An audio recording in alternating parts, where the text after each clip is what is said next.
Okay, I just want to talk a little bit about GMOs and what they are and how it affects us as people and how it affects the environment. And also just it affects farmers hugely. So yeah. GMO is a plant, animal, or microorganism that is created by means that overcome natural boundaries. For example, it would be like taking DNA from a fish and putting it into a tomato or strawberry or whatever. So it's something that doesn't happen naturally. And then usually the people that are involved in the GMO industry would be people that are money hungry. All they care about is money usually. And then these usually are planted in large crops to make more money. And then pesticides are in them, so it's really bad for you. And then selling, the New York Times said that they care more about selling the large quantities versus the safety of the food that we eat. And then the FDA said that we don't need to label GMO food, which is scary because we don't know what's in the food that we're eating now. And then not much is known about the health or how it can affect us if we eat GMO food. And actionbioscience.com is talking about how the potential harm cannot be tested, so we don't know how to affect us in the future. And then small farmers' crops are usually put out of business because they have such small quantities and people want to usually buy huge quantities of food, so it's not good for the farmers. And then so they just can't compete with the other people, and farmers don't usually have tons of money to buy more acres to plant more crops. Yeah. And then it affects humans greatly because of the pesticides in the food.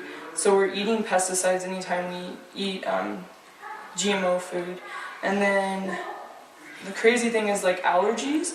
So like say you're allergic to peanuts and they put like DNA from a peanut into a strawberry, and so you're like, I'm allergic to strawberries, but actually you're only allergic to peanuts.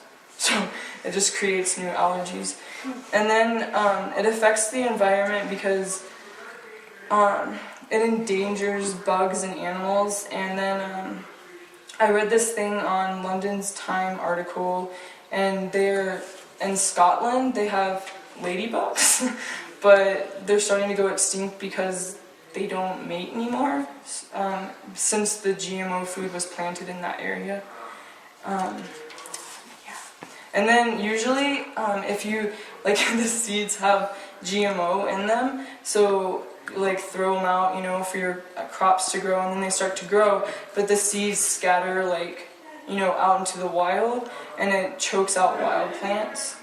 And then I found that on the GMO food debate. And then solutions I found were to support farms, small farms. There's a lot here in Bozeman, like Rocky Creek Farm. And have you guys heard of that one? Yeah, it's really cool. And then there's one down here that I worked for. I don't know, there's just a lot, so just look for those places. And then be aware of the food you eat. Like look at the ingredients and see if it's actually things that you can read. And then I know, because I'm poor too, and I know you guys are poor, so you usually don't have tons of money to buy good food. But sometimes just look for stuff that's cheaper, and sometimes the good stuff is cheaper than the bad stuff. So just don't figure that the bad stuff's always cheaper. And then just you could check out the FDA website, and you can call if you have any questions. And then the GMOs are like a big problem today because we don't know how it's going to affect us. And then just be aware of what you're eating. And then I just want to close with a verse. 1 Corinthians 6:19.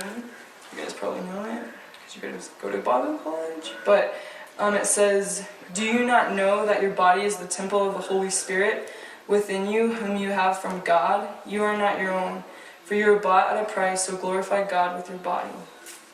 And that's the end.